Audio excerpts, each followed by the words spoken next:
reality right now where a lot of education and humanities and arts educations are being dismissed as invaluable.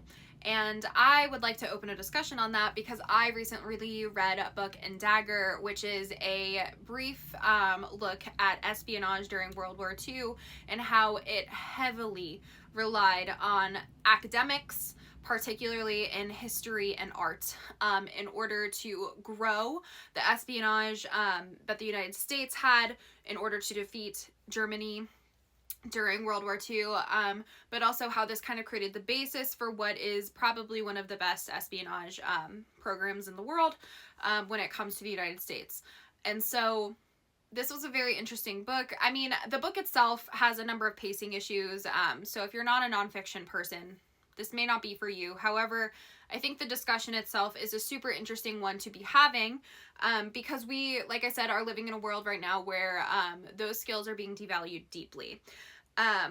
The message that this book pushes is that humanities, arts, history are so valuable because not only do they bring value to culture, but they also bring value to state security, to intelligence, to strategy, to a number of things that are deeply important to our country and the people in it for protection.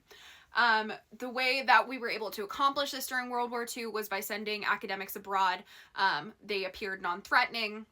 They had the ability to speak a number of languages. They were able to get other like documents and everything back to the United States.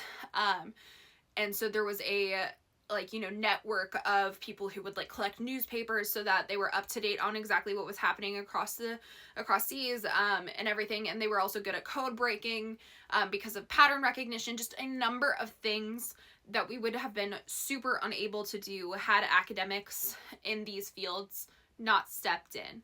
And so this discussion that the ability to understand language, culture, history, art, human behavior, is so important because it emerges as not only culturally significant, but like a form of strategic intelligence in its own right. This is an important conversation because of the way that these fields are being stripped in this moment. They're being devalued in the sense of people saying they would never find a job in these fields. They're not important because people don't actually care about these fields. And, a number of other conversations that people are having about them. And that is just patently false in so many ways. Arts are valuable in their own right for like entertainment.